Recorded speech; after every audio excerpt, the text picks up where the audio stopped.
बच्चों, welcome back on your on channel J knowledge. तो हमने कल स्टार्ट किया था हमारा chapter number 13 magnetic effect of electric current. Clear? So इसमें हमने कल क्या पढ़ा था कि एक स्ट्रेट वायर में जिसमें करंट जा रहा है उसमें मैग्नेटिक फील्ड प्रोड्यूस होता है। डायरेक्शन कैसे देखते हैं उसके लिए हमने एक रूल किया था। कौन सा रूल किया था? Right hand thumb rule. तो आज हमने क्या देखना है? Magnetic field due to a current through a circular loop. अब हमने क्या किया, उसे स्ट्रेट वायर को बेंड करके मोड़ के हमने क्या बना दिया, एक सर्कुलर लूप, एक सर्कुलर वायर बना दी।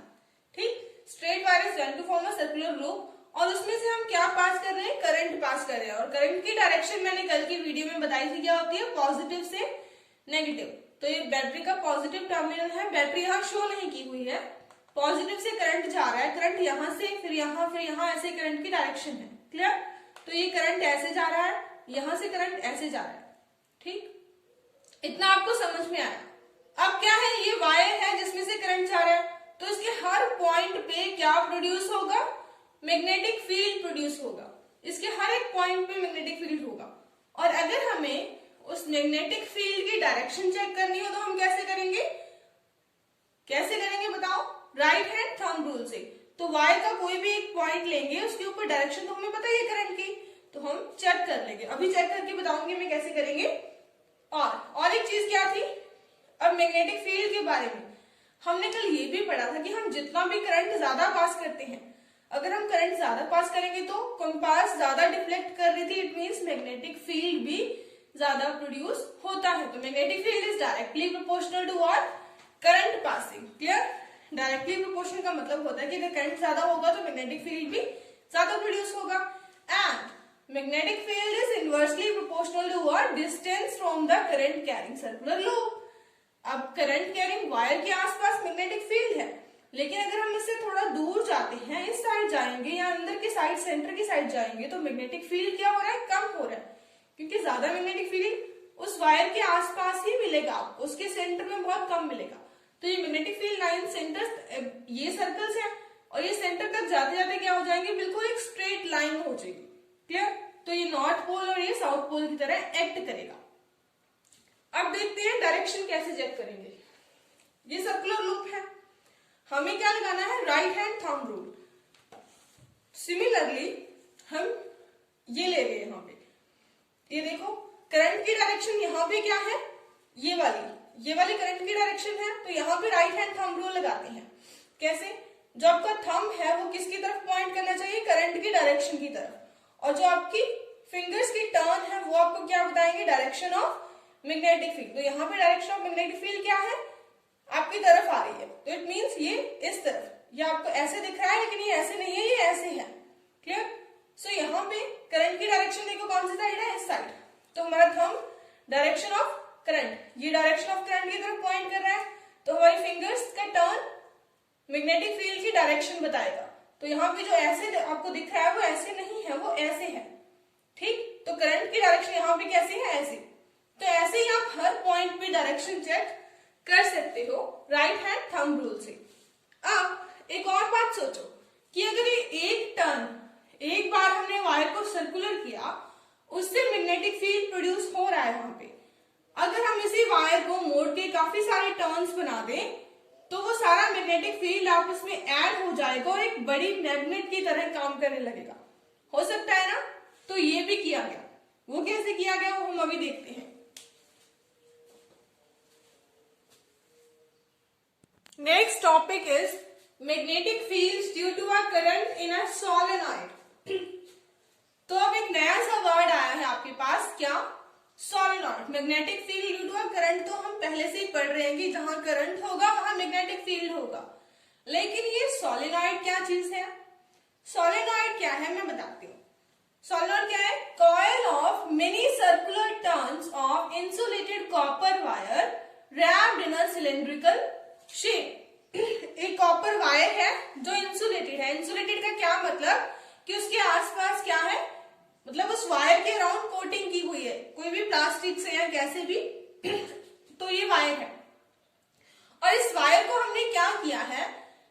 एक स्ट्रेट वायर थी जिसको हमने कॉइल करके उसे एक सिलेंडर की शेप दे दी है। लग रहा है ना ऐसे सिलेंडर। तो इसी को हम क्या बोल रहे हैं, सोलेनॉइड बोल रहे हैं। और इस वायर को कनेक्ट किया गया है किससे, एक बैटरी से। और ये की है, स्विच है ऑन करने के लिए। तो जैसे ही हम क्या करते हैं, हमें पता है जैसे इस वायर में से जैसे ही करंट पास होगा तो यहाँ क्या जनरेट होगा, एक मैग्नेटिक फील्ड जनरेट होगा। तो हर टर्न के अराउंड मैग्नेटिक फील्ड हर टर्न के अराउंड जनरेट होके वो क्या हो जाएगा, एड अप हो जाएगा। और एड अप होके ये सारा होल मैग्नेटिक फील्ड ऐसे बनेगा। तो ये आपको क्या लग रहा है देखने में, जो हमने स्टार्टिंग में बार मैग्नेट पढ़ी थी उसके जैसा बन गया ना, एक बड़ी मैग्नेट के जैसा बन गया। तो जहां से ये मैग्नेटिक फील्ड लाइंस बाहर निकलती हैं उस पोल को हम क्या बोलते हैं, नॉर्थ पोल। और जहां से मैग्नेटिक फील्ड लाइन अंदर आते हुए दिखती है वो पोल कौन सा होता है, साउथ पोल। तो इस वायर का भी एक एंड तो बिहेव करेगा एज अ मैग्नेटिक नॉर्थ और दूसरा एंड बिहेव करना स्टार्ट करेगा एज अ मैग्नेटिक साउथ। तो ये क्या बन गया, एक स्ट्रॉन्ग मैग्नेट बन गया। और इसी चीज को हम क्या बोलते हैं, सोलेनॉइड बोलते हैं। अब सोलेनॉइड के बारे में कुछ इंपॉर्टेंट बातें, कौन सी, अब देखो यहाँ इसके अंदर जितनी भी लाइंस है वो सारी क्या है, पैरेलल है।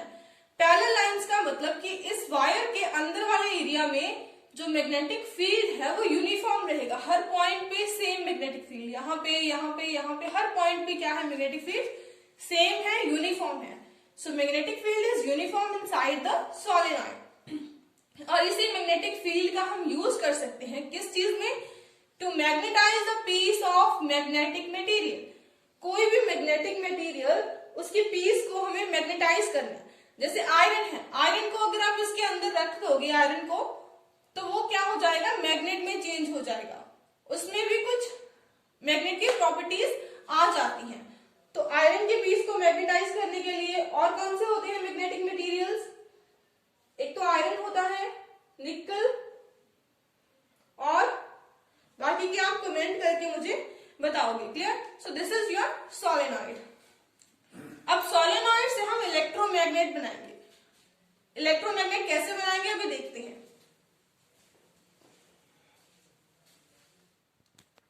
हमने बात की थी इलेक्ट्रोमैग्नेट की कि इलेक्ट्रोमैग्नेट हम कैसे बना सकते हैं। तो अभी हमने पढ़ा सोलेनॉइड। सोलेनॉइड क्या है, एक वायर को हमने मोड़ के ऐसे सर्कुलर कॉइल में सिलेंड्रिकल शेप दी है। क्लियर। अब उसी कॉइल के अंदर हमें पता है कि एक बहुत ही स्ट्रॉन्ग मैग्नेटिक फील्ड जनरेट होता है, कब, जब उसमें से हम पास करते हैं करंट को। तो उसी स्ट्रॉन्ग मैग्नेटिक फील्ड का हम यूज कर सकते हैं किस लिए, किसी भी मैग्नेटिक मटेरियल को मैग्नेटाइज करने के लिए। मैग्नेटाइज करने का मतलब, जैसे आयरन एक मैग्नेटिक मटेरियल है। मैग्नेटिक मटेरियल कौन से होते हैं, जो मैग्नेट से अट्रैक्ट होते हैं। तो आयरन को अगर हमें मैग्नेट में चेंज करना है, उसमें कुछ मैग्नेटिक प्रॉपर्टीज लानी है, तो उसे मैग्नेटिक फील्ड के अंदर रखना पड़ेगा। तो इस कॉइल के अंदर क्या है, बहुत ही स्ट्रॉन्ग मैग्नेटिक फील्ड है, तो आयरन को इसके अंदर रखा। अब ये क्या है, ये शीट किस लिए है, क्योंकि हमें कॉपर को डायरेक्ट आयरन के ऊपर नहीं लपेटना है। अगर हम ऐसा करेंगे तो शॉर्ट सर्किट होगा और सब खराब हो जाएगा। इसीलिए हमें बीच में कोई इंसुलेटिंग मटेरियल रखना है, उसके अंदर आयरन की रॉड रखनी है, उसके ऊपर क्या लपेटना है, हमें कॉइल को लपेटना है। क्लियर। इसमें से जब हम करंट को पास करते हैं, करंट हमें पता है पॉजिटिव से कहां जाता है, नेगेटिव। तो करंट की डायरेक्शन ये है, तो ये एरो क्या शो कर रहे हैं आपको, करंट की डायरेक्शन। तो इससे ये आयरन रॉड क्या हो जाएगी, मैग्नेटाइज होके एक मैग्नेट में कन्वर्ट हो जाएगी। और इसी तरीके से बनने वाली जो मैग्नेट है उसे हम क्या बोलते हैं, इलेक्ट्रोमैग्नेट। इलेक्ट्रोमैग्नेट मींस इलेक्ट्रिसिटी के इफेक्ट से बनने वाले magnet. Clear. So a strong magnetic field produced inside the solenoid is used to magnetize a piece of magnetic material named iron when placed inside the coil. A magnet so formed is called electromagnet. और इसी तरीके से जो magnet बनेगी उसे हम क्या बोलेंगे, an electromagnet. अब ये इलेक्ट्रोमैग्नेट कहाँ यूज होती है ये भी आपको पता चलेगा।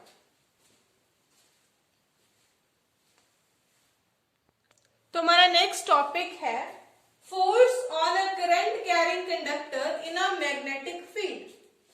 अब तक हम पढ़ रहे थे कि करंट से मैग्नेटिक फील्ड कैसे बनता है, लेकिन अब हमें क्या पढ़ना है, उसी करंट कैरिंग कंडक्टर को हमने मैग्नेटिक फील्ड के अंदर रखा। तो हमने अपनी तरफ से मैग्नेट ली, दो मैग्नेट्स लिए, उस मैग्नेट्स के बीच में हमने क्या रखा है, करंट कैरिंग कंडक्टर, ऐसा करंट कंडक्टर जिसमें से करंट पास हो रहा है। तो उस कंडक्टर के ऊपर ये जो मैग्नेट्स है, इनका जो मैग्नेटिक फील्ड है वो क्या फोर्स लगाता है, वो हम अभी पढ़ेंगे इसमें। Clear? So a current carrying conductor please produce magnetic field. हमें पता है कि ये करंट कैरिंग कंडक्टर जो है, इससे मैग्नेटिक फील्ड प्रोड्यूस होता है ना। तो जो ये मैग्नेटिक फील्ड से प्रोड्यूस हुआ, यहां से मैग्नेटिक फील्ड प्रोड्यूस होता है, तो वो इस मैग्नेट के जो मैग्नेटिक फील्ड है इसके ऊपर कुछ फोर्स लगाएगा।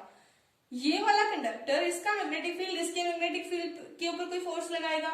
तो ये मैग्नेट्स, इनका भी तो मैग्नेटिक फील्ड होता है, तो इनका मैग्नेटिक फील्ड इसके मैग्नेटिक फील्ड के ऊपर अपोजिट फोर्स लगाएगा। क्लियर? सो इसकी फोर्स से जो ये कंडक्टर है ना, ये वायर है, ये मूव करेगी। वायर कुछ ना कुछ डिस्प्लेस होगी अपनी पोजीशन से। Clear? So this magnetic field exert force on magnets outside. Magnets के ऊपर फोर्स लगाएगा इसका magnetic field. Then outer magnets also exert equal and opposite force on conductor. तो ये मैग्नेट्स अगर इनके ऊपर फोर्स लग रही है तो ये भी इस कंडक्टर के ऊपर अपोजिट फोर्स लगाएंगी। Clear? So direction of force is also reverse. तो हमने इस वे से हमने एक और चीज देखी। अब करंट की डायरेक्शन क्या है, नीचे की तरफ है। अगर हमने करंट की डायरेक्शन रिवर्स करते हैं, हमने करंट की डायरेक्शन अगर रिवर्स की, तो किसकी डायरेक्शन रिवर्स हो रही है, फोर्स की डायरेक्शन। कि जो मैग्नेट्स फोर्स लगा रहे हैं वो किस डायरेक्शन में लगा रहे हैं, वो डायरेक्शन भी रिवर्स हो रही है। ये सारा कुछ हम समझेंगे कि कैसे फोर्स लगती है, कैसे डायरेक्शन रिवर्स होती है। एक बार आप यहां से समझो। मान लो कि एक मैग्नेट है, जैसे मैग्नेट ऐसी होती है हॉर्सशू शेप। अब मान लो कि एक मैग्नेट है, ये उसका नॉर्थ पोल है, ये उसका साउथ पोल है। तो इसमें क्या होंगी, मैग्नेटिक फील्ड लाइंस होंगी। और कंडक्टर को हमने कैसे रखा है, ऐसे रखा है। ये कैप क्या है, डायरेक्शन ऑफ करंट है। ठीक? तो अब क्या है, मैग्नेटिक फील्ड लाइंस ऐसे आ रही हैं, करंट की डायरेक्शन ये वाली है, तो दोनों आपस में क्या है, परपेंडिकुलर है। तो जो फोर्स लगेगी इनके ऊपर वो भी क्या लगेगी, परपेंडिकुलर लगेगी। इन दोनों की ही परपेंडिकुलर, मैग्नेटिक फील्ड लाइंस के भी परपेंडिकुलर हो और करंट के भी परपेंडिकुलर हो। तो कौन सी डायरेक्शन में लगेगी, या तो इस डायरेक्शन में या फिर इस डायरेक्शन में। मीन्स कि जो फोर्स लगेगी वो या तो कंडक्टर को ऐसे मूव करेगी, या वो फोर्स कंडक्टर को ऐसे मूव करेगी। और ये ऐसे या ऐसे किस वजह से चेंज होगा, डायरेक्शन ऑफ करंट को चेंज करने की वजह से। अब इस डायरेक्शन को कि कंडक्टर उस डायरेक्शन में मूव करेगा या इस डायरेक्शन में मूव करेगा, इसके लिए हमारे पास एक रूल होता है। कौन सा rule, Fleming's left hand rule. अब उस रूल को देखते हैं।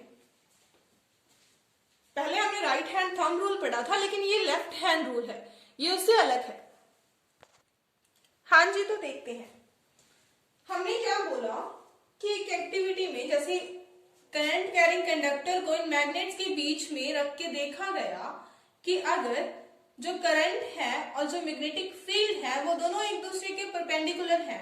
ये देखो, ये यहाँ पे क्या बन रहा है, 90 डिग्री का कौन बन रहा है ना, दोनों एक दूसरे के क्या है, परपेंडिकुलर। तो जो फोर्स लगी इसके ऊपर वो भी क्या लगी, परपेंडिकुलर ही फोर्स लगी। ठीक? मीन्स कि तीनों चीजें एक दूसरे की क्या हुई, राइट एंगल पे, 90 डिग्री के एंगल पे हुई। सो डायरेक्शन को चेक करने के लिए अगर हमें करंट की डायरेक्शन पता है, मैग्नेटिक फील्ड की डायरेक्शन पता है और हमें चेक करनी है कि फोर्स कौन से डायरेक्शन में लगेगी, उसके लिए एक रूल होता है जिसे हम बोलते हैं फ्लेमिंग्स लेफ्ट हैंड रूल। इसमें आपको यूज करना है अपने लेफ्ट हैंड का। सो ये रूल क्या कहता है वो सुनो। According to this rule, stretch the thumb, four finger, क्या स्ट्रेच करना है आपको, अपना थंब स्ट्रेच करना है, फोर फिंगर स्ट्रेच करनी है, and middle finger of your left hand such that they are mutually perpendicular to each other. ऐसे स्ट्रेच करनी है कि देखो यहाँ ये इसके परपेंडिकुलर है, ये इसके परपेंडिकुलर है और ये भी इसके परपेंडिकुलर, तीनों ही एक दूसरे के क्या है, परपेंडिकुलर। 90 डिग्री का कौन बन रहा है, तो आपकी फर्स्ट फिंगर क्या रिप्रेजेंट कर रही है, first finger represent the direction of magnetic field, first finger represent the direction of magnetic field, middle finger represent the direction of current, यहाँ पे आई लिखा है तो मैग्नेटिक फील्ड, मिडिल फिंगर आपकी डायरेक्शन ऑफ करंट को रिप्रेजेंट कर रही है, and your thumb points the direction of force. Direction of force means कि जो कंडक्टर है वो किस साइड मूव करेगा। क्लियर? तो ये है आपका फ्लेमिंग्स लेफ्ट हैंड रूल। तो इसके ऊपर अप्लाई करके देखते हैं। ठीक? अब ये क्या है, डायरेक्शन ऑफ करंट, ये नीचे की तरफ है ना।